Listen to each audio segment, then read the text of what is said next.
You wanted the best. You've got the best podcast. The hottest podcast in the world. The Chris Voss Show, the preeminent podcast with guests so smart you may experience serious brain bleed.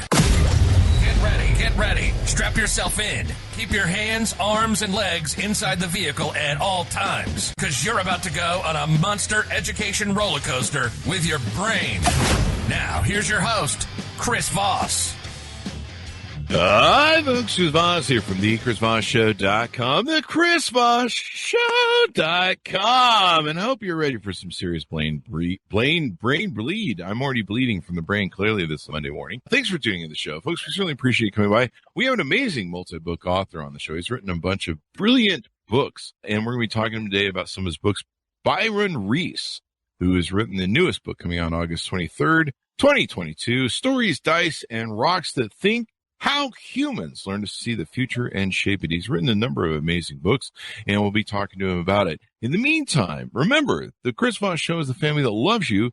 It doesn't judge you. It just turns 13 years old this month. The Chris Voss Show is 13 years old. In fact, our YouTube channel is, I think, 19 years old, although we didn't really use it much for the first few years. But we just got a notification of it for YouTube the other day. It's like, you're 19 years old. And so fun is fun, man. Go check out all the videos over there at youtube.com/Chris Voss, everything at chrisvossshow.com, chrisvossleadershipinstitute.com, all of our big groups on Facebook, LinkedIn, Twitter, Instagram, all those crazy places the kids are playing. Check out and follow those places. Refer the show to your family, friends, and relatives. Go give us a 5-star review on iTunes. He is an amazing multi-book author, as I mentioned. The new book, of course, you can pre-order, Stories, Dice, and Rocks That Think: How Humans Learn to See the Future and Shape It, August 23rd, 2022. You can pre-order that baby up and see it coming out here soon. Byron Reese is an Austin-based entrepreneur with a quarter-century experience building and running technology companies. He is a recognized authority on AI and holds a number of technology patents. In addition, he is a futurist with a strong conviction that technology will help bring about a new golden age of humanity. He gives talks around the world about how technology is changing work, education, and culture. He's the author of 4 books on technology. His most recent was described by the New York Times as entertaining and engaging. Welcome to the show, Byron. How are you? I am good. Thank you for having me. It's wonderful to have you as well. Give us your .com so people can find you on the internet, please. I'm the easiest person in the world to find. I'm Byron Reese everywhere. So I'm ByronReese.com, Byron Reese on Twitter. My email address is ByronReese@gmail.com. There you go. That's easy to do. So what motivated you want to write this book? Well, I was getting an eye exam, and my eye doctor asked me a question, and it's a very straightforward question. And he said, "Why?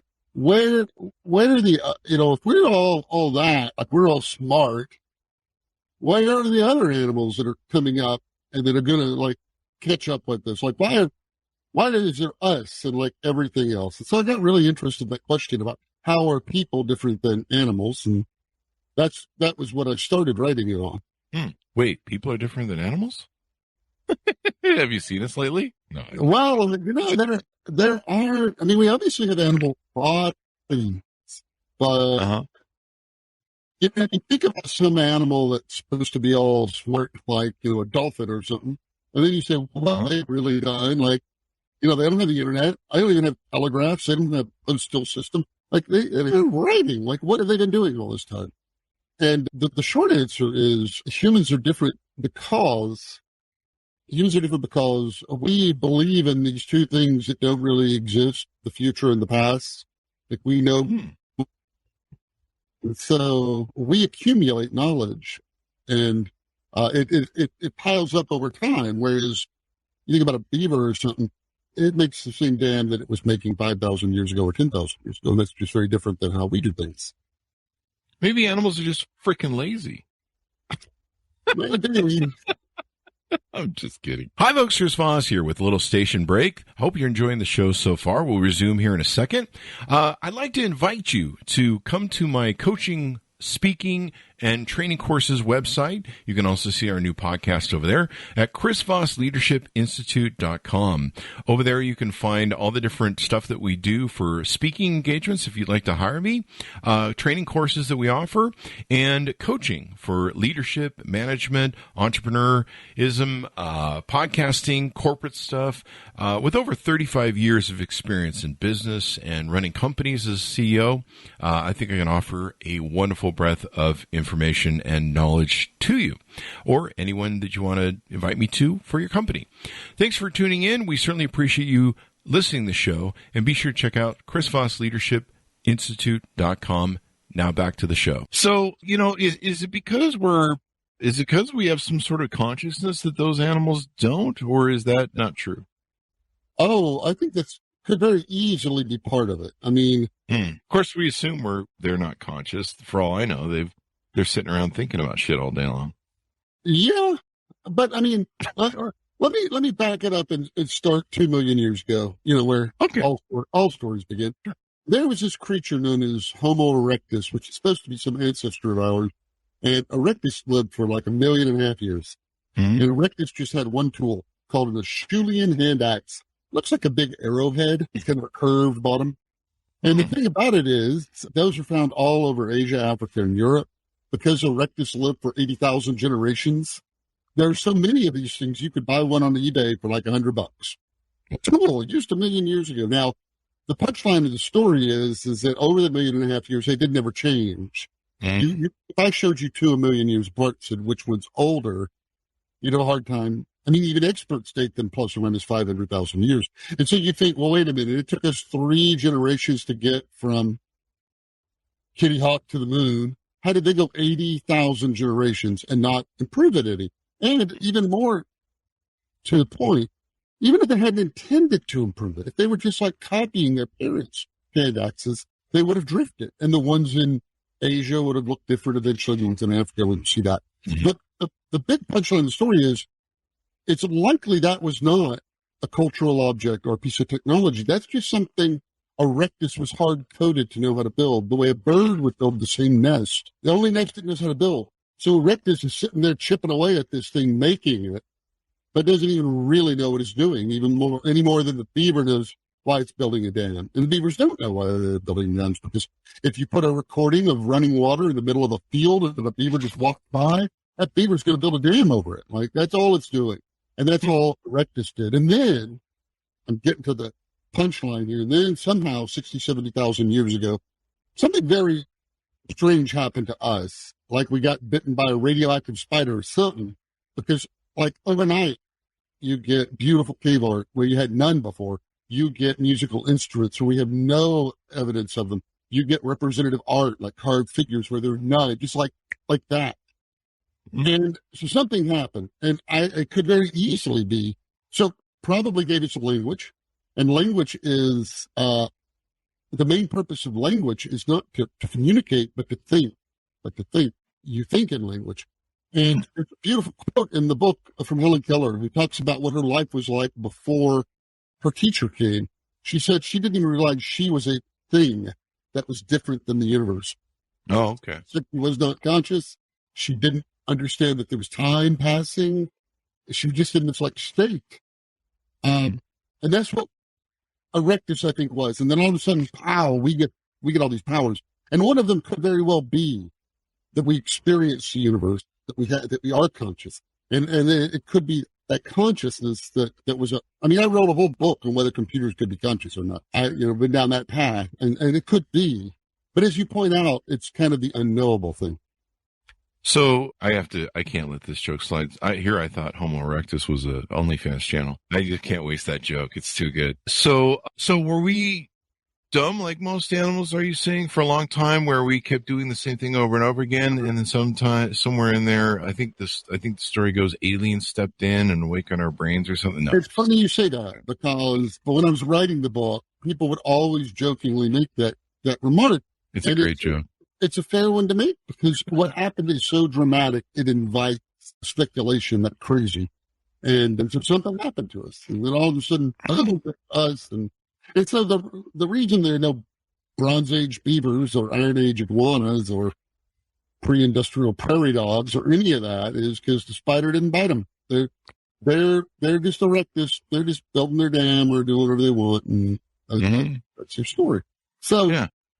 So does it become like Moore's Law, where basically once we awaken, we just, you mentioned the thing with Kitty Hawk and flying, and yeah, it's amazing how quickly we, now we're in space and we're on Mars. Does it become Moore's Law where we just slowly over time start, doubling, tripling, and, Yeah, I mean, I think so. The thing about Moore's Law that we discovered was that all technology seems to behave that same way. It doubles on a periodic basis. It may not be every 2 years, maybe every 100 years, or every 5 years, or every 9 minutes, or whatever, but it doubles on a periodic basis. It appears that the complexity of life doubles every 127 million years, which means if you graph it backwards from us, life formed 6-7 billion years ago, which is pretty cool since the Earth is only about 4.5 billion years. There you go. Almost certainly, if it wasn't aliens, we could very easily have had it. Could have come here on a. We know that microbes can survive in the vacuum of space. There was we left a camera on the moon for 2 years, and when they took the lens cap off, there's stuff under the live. But so it could be that came down and was, the seed that launched all of this. Yeah, the spider that bit us is kind of interesting sort of analogy.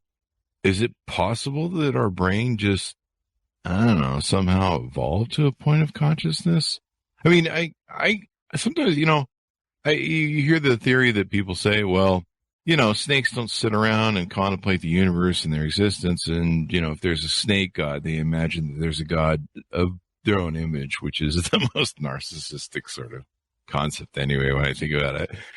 I think about if you look at the universe and you go, whoever built this thing and then the math and everything else, he really wasn't a petty person who was sitting around as a narcissist, concerned about his navel. If there was a creator, I should say. I'm an atheist. So whoever built this had to be, pretty darn smart intelligence, because we have no concept of building a universe or how to do it. I think we have we're starting to have the blueprint and the math, but the fact we all can't float in space or whatever he floats in or she floats in or it floats in. Let's put it that way. Again, it's narcissistic to think that it's a he or she. For all we know, it's, whatever. I think I'm off on the wrong tangent, and I'm just going to keep running with it. But no, I mean, how do we, do you think animals are conscious? I think that's the question I'm trying to set up in a joke. So the thing about, I'll answer that very directly. But the thing about consciousness that's so vexing to people is not that we don't understand it, because there's a lot of things in science we don't understand, and that's no surprise. The thing about consciousness is we don't actually have an understanding of reality where matter can have an experience. A thermometer can measure temperature, but you can feel warm, and you and that thermometer are made of the same elements. And so that's the difference. It's the experience of that feeling of warmth. And so we don't know why matter can even do that. So okay. We don't know why the thermometer can sense temperature. Is that what you see when you're temperature? Or me? We don't know why we can experience warmth. And the thermometer can only measure temperature. People say we don't know what consciousness is, but we actually know exactly what it is. It is your experience of the universe. And, you're built in such a way that you have all of these senses that you experience. And you have a self and it experiences these things. And we just don't know how a matter can do that. Like, you're made out of 30 different elements. A smartphone's made out of 60. So, so the question is, but why are you able to feel warmth and happiness and joy and all that? So we have minds, and I think if we have minds, then that might be the source. So to answer your question, I think animals are conscious. I mean, again, everybody guesses. I would assume so, because I do believe they can feel pain. And if they can feel pain, they're experiencing something. And that makes sense. Then they're conscious. That makes sense. Or, I mean, could it just be reaction? I mean, the body is it could be, body has until the 1990s. until the 1990s, standard procedure for veterinarians in the United States was to operate on dogs and cats without anesthesia because they can't feel it. They may be screaming in agony, but it's just some kind of reaction. That was the argument. Similarly, by the way, we did open heart surgery on babies with no anesthesia until the late 90s. And I'm not saying the 1890s, the 1990s. We were still operating on babies without anesthesia. So we didn't feel like they had a neural development that would allow them to feel pain. So even if they're screaming, that don't really hurt. It's an easy thing to say, but, if you've got to err on one side or the other, you always want to err on not torturing things. Yeah. If it comes down to, I don't know. Okay, I'll go with that no torture option. Yeah, most definitely. I mean, wow, that's that gave me the creepy jeebies. You say that animals are immortal. What's that about? Well, I mentioned that we learned about the future in the past. Mm-hmm. And they're not real things. And the only thing that exists in the universe is this moment. And the future and the past don't. And yet we live in them, right? We're always thinking a minute ahead. Oh, I'll do that. I'll get over in traffic. I'll take that exit. Then I'll swing by here and I'll pick that up. Like we make plans. Mm-hmm. But the double side of that sword is that we also know there'll be a future where we are not in it, that we will die. There's no evidence that animals have an understanding of the future. In fact, I shouldn't even say it that way. This is a well-studied thing.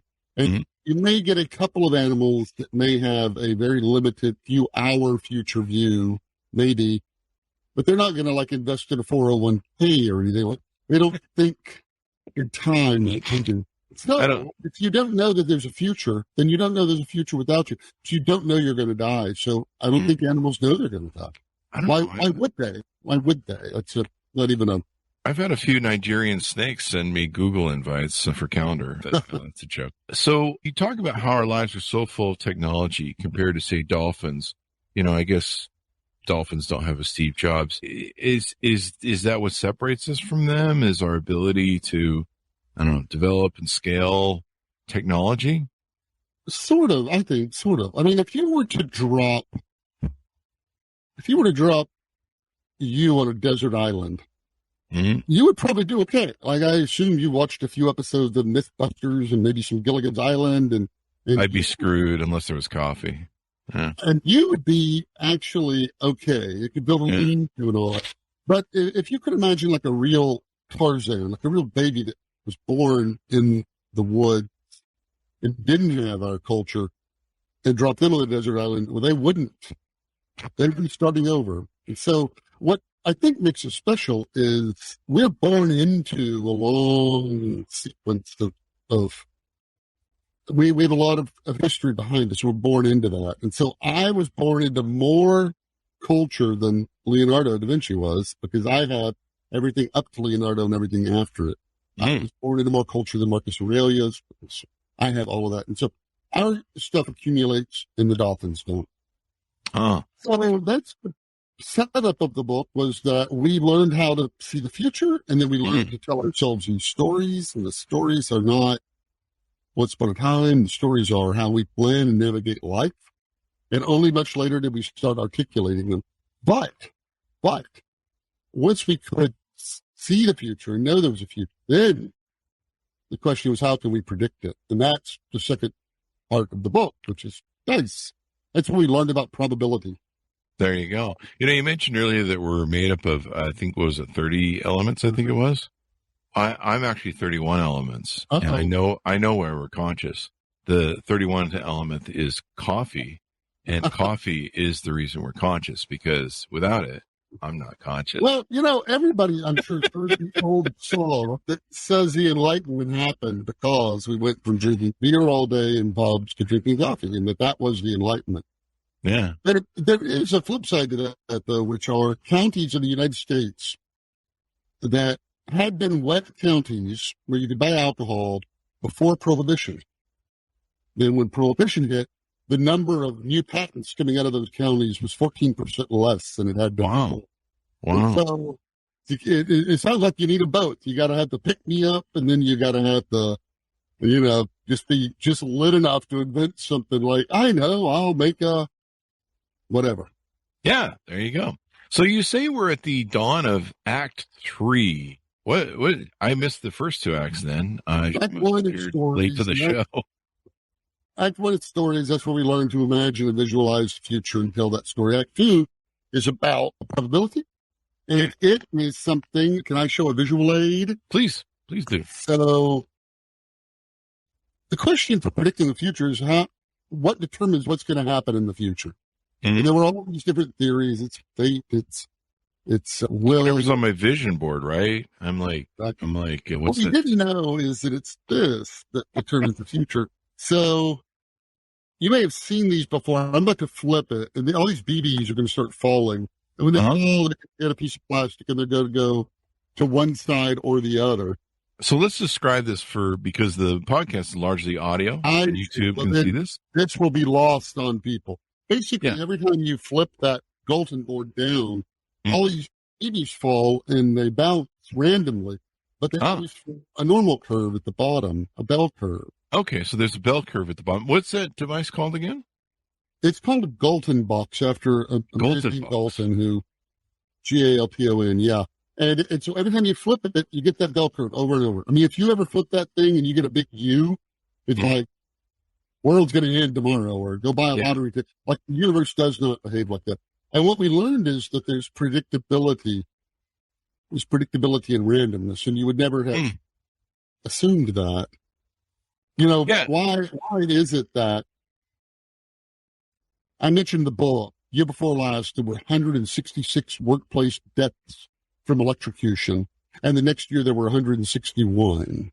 Why would it be that it's the same every year? Why would it be that?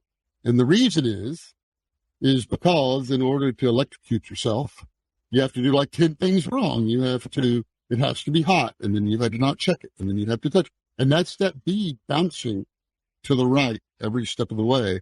And every time you flip it, you're going to get 150, 175, 180 of them over there. And that's it. That's what determines our reality is largely that falling of those balls. But luckily, there's predictability in it. So that's back to, we were like, hey, cool to be able to imagine the future. Can we predict it?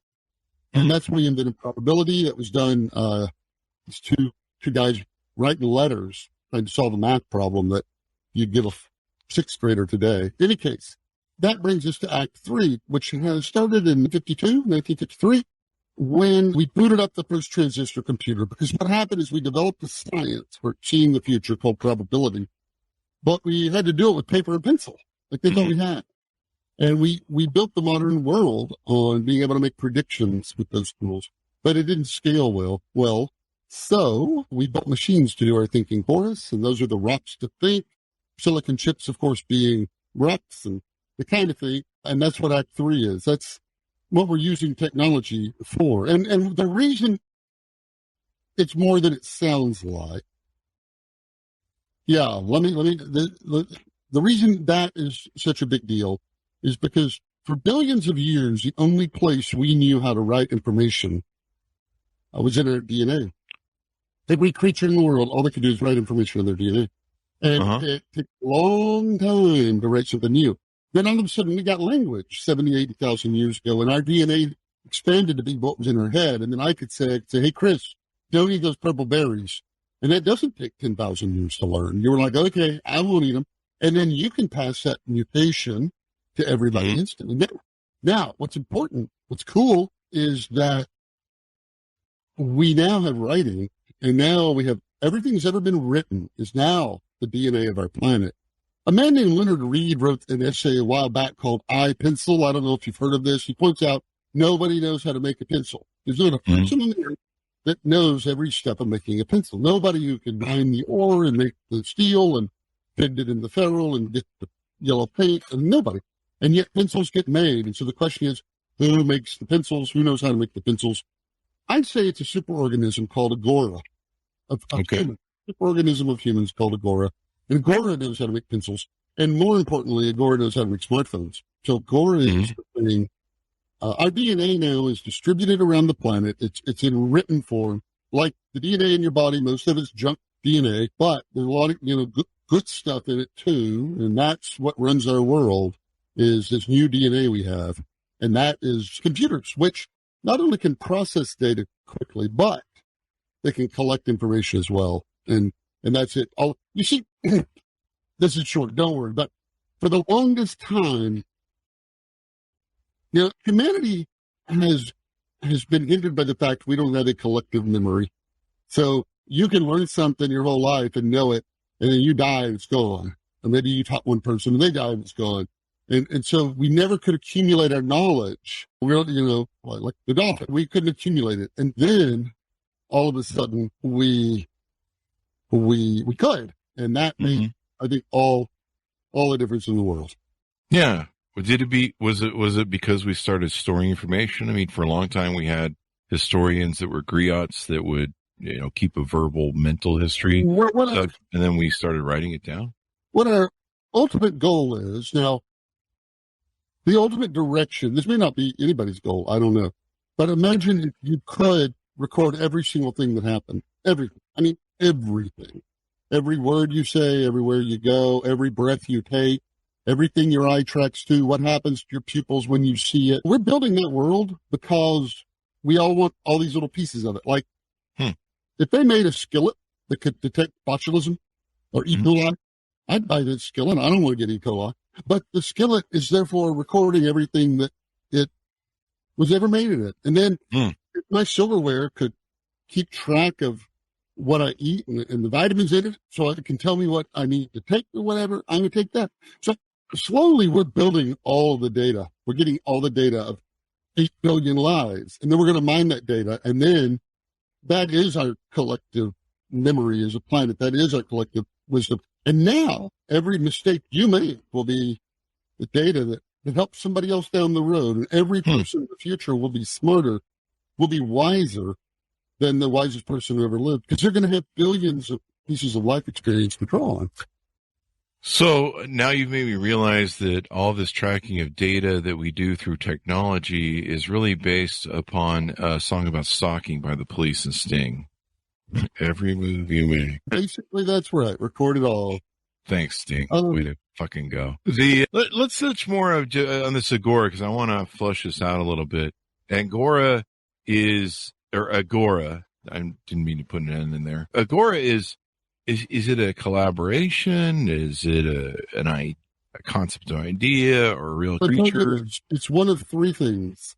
It may just be a metaphor. Is it all three things or three things? Well, I don't think so. It's either a metaphor, a useful way to understand the division of labor, or a system, like a car, a system that can break, or it's an actual bona fide living creature. It's alive. The notion of a superorganism is that, you have something like bees, and your average bee isn't very smart, but bees live in these colonies, and the colonies are smarter than any bee. And the colony takes on different attributes than any of the bees. For instance, bees are cold-blooded. They don't regulate their body temperature. Beehives are warm-blooded. They're held at 97 degrees by the bees, so they're warm-blooded entities. Likewise, you're an emergent entity, right? Because none of your cells knows about you. If I take you apart a cell at a time and put every one of those cells in a petri dish, they can live on, but you would vanish. Like, are you ever even there? Like, what are you? What is it that you are that is different than the sum of all of your cells? And that you are a superorganism. And so all humans who are connected in any way with common culture or common in any way are part of this big superorganism of people. It's nothing mystical or anything like that. It is how a beehive is smarter than any bee. It's a collection of humans.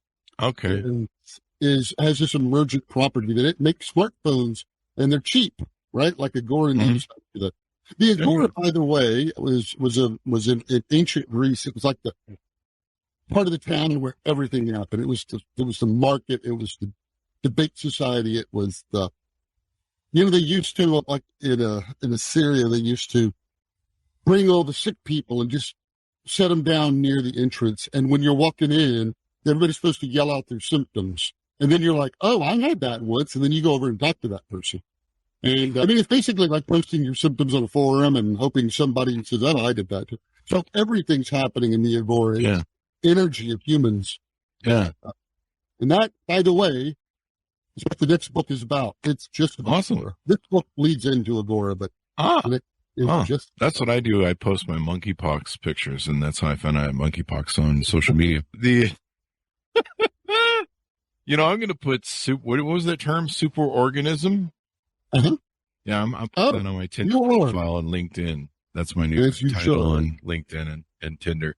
It's probably going to get more dates, especially when I put super in organism. The chicks dig that, I hear. The chicks dig that. So we'll do that. What is your thoughts on, because you've written books about AI, you talk about AI. What's your thought on that whole Google thing, the kerfuffle? What age do I live in? I've been listening to Biden too much. I love Biden. The kerfuffle from Google, where that one engineer dude who wears a top hat, actually, if you see his photos, good for him. He looks if he had one of those long cigars that women used to use in the 60s, he'd look like the guy from Batman. What was his name? The Penguin. Yeah. He's a fine fellow. I don't mean to be that way, but he does have. I don't know much about the Penguin's past. Well, yeah, I don't, clearly. I was getting laid instead of reading comic books. That's a joke, folks. So what's your take on him declaring that Google's systems, their AI that they're building, has become conscious and is cooking up Skynet and will deliver Terminators next year or something? I don't know. I used to host this podcast called Voices in AI, and I had 120 guests on it. And I'm fortunate that we live in a time when you still get access to a lot of people who were in early, the big brain. It's just wonderful. And what I like to do is ask them all the same set of questions. Mm-hmm. And one of them I would ask them all is, do you believe we can make general intelligence? Do you think we can make general intelligence? And 96% said yes.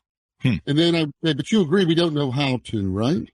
Now, what's general intelligence? Is there, what is that? It's artificial intelligence. It's an unfortunate word because it means two unrelated things. It's like the word pool. Does that mean like a game pool or a swimming pool? It's like they're different things. So we use AI for these two different things. And one of them is narrow AI. It's what we know how to do now. It's a real simple technology where you take a bunch of data and you look for patterns in it and you make projections in the future about those from those patterns. That's your spam filter, and that's how you get routed through traffic, and that's great. And that works. But then there's this hypothesized form of AI called general intelligence. And that's an AI like you and I. That is C-3PO. That is Commander Data. That is Ex Machina. That is her from the Joaquin Phoenix movie. That is general intelligence. And so when you hear people say, AI is going to kill us all or whatever, they're not talking about your spam filter turning on you. They're talking about this hypothesized other kind of intelligence. Now, we don't know how to make it. And that's what was claimed, that we were almost there. Now, what's important, though, is to understand that 96% of people AI experts believe we can make it, but they would all agree we don't know how. And so you say, well, why are you so sure we can make it? And their answer is because we are machines with general intelligence. We are machines. And so their belief is based on a core belief that people are machines. And if, in fact, we are machines, if that is true, then someday we'll build a mechanical human. And then 2 years later, it'll be twice as good, and 2 years later, it'll be twice as good. I don't believe people are machines. I don't even think you have to go to the soul or anything like that to make the argument that there's something about people that cannot be reproduced in a fab. If there is, then general intelligence is possible. So impossible. And I'm in that camp. It's impossible. You cannot make general intelligence. It will never happen. It will never happen. Yeah, I've seen humans. There's no general intelligence. What is that line from George Carlin? 50% of people are dumber than average. So there's that. And it's kind of interesting. You mentioned earlier the thing where people are getting shocked by electricity. I always just thought that was Darwinism. There's that bell curve of enough people are dumb enough amongst us to get themselves electrocuted and killed. I imagine I'd be interested to know how many of those people said, hold my beer, watch this before that electricity killed them. Yeah, yeah. There should be a survey. Someone should conduct some sort of university grant for that. The shocking thing about that curve is how many things in life follow it. If I were to graph, I don't know. I mean, suicide methods or something. It would follow that from year to year. It would follow that. It would all things like that. Where I have a dumb question. Shouldn't the amount of people go up based upon the fact that we have more people on the planet? Like we're hitting 8 billion people right now because people won't stop having kids in Utah or something in Florida. I don't know. I mean, shouldn't the number go up because we're increasing, the George Carlin 50% axis of more stupid people? How come it stays the same if we have more population? These are questions. Your third book here. Different time. Like if automotive accidents by day, there are in the United States 36,500 people die of automobile accidents every year. And if I looked at last year versus year before last, it's going to be very close like that because again, it's that bell curve. It's something had to bounce that many times to the right for somebody to die. But you're right. If you compare it to 20 years ago or 20 years in the future, it's different because the populations are different. So I would always pick adjacent years because that's apples to apples. And then you have to say, well, why would it stay the same? That's really strange. Yeah. Because, I mean, I can accept there's a certain amount of, Darwinistic as a comedy, but there's a certain amount of people that experience enough stuff that they're going to happen. Just odds of, even police will tell you an accident isn't truly an accident. It's a series of bad decisions people make. And unfortunately, it ends up involving other people.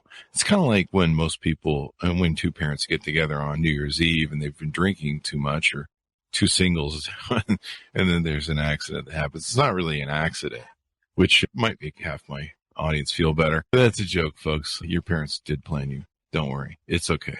You'll be fine. See a psychiatrist. Anything more we want to touch out or tease out, Reese, on your new book? I didn't hear that. I'm sorry. Anything you want to touch on or tease out more on your book as we go out? No, we've covered it all. There you guys it goes. So give us your .com so we can find you on the interwebs. Your .com so people can find you on the interweb. Byron, our audio's garbled. Okay. If you could give me your .com so we can find you on the interweb, please. Yeah, I'm the world's easiest guy to find. I'm Byron Reese everywhere. ByronReese.com, Byron Reese Gmail, Byron Reese on Twitter. There you go. Order up the book, folks. You'll find it wherever fine books are sold, but stay out of those alleyway bookstores because you'll need a tetanus shot. Stories, dice, and rocks that think how humans learn to see the future and shape it. August 23rd, 2022. Also check out his other books. So how many other books do you have, Byron? That are published 4. 4, and another one in the works. So you're prolific, and they'll just keep coming. Thank you very much, Byron, for coming on the show. We really appreciate it. I had a great time. I look forward to it. Thank you. Thank you very much. Thanks to my audience for tuning in. Go to youtube.com/Chris Voss. See everywhere we are on the interwebs, the big LinkedIn newsletter, the big LinkedIn group, and everything we do over there. Be good to each other. Stay safe, and we'll see you guys next time.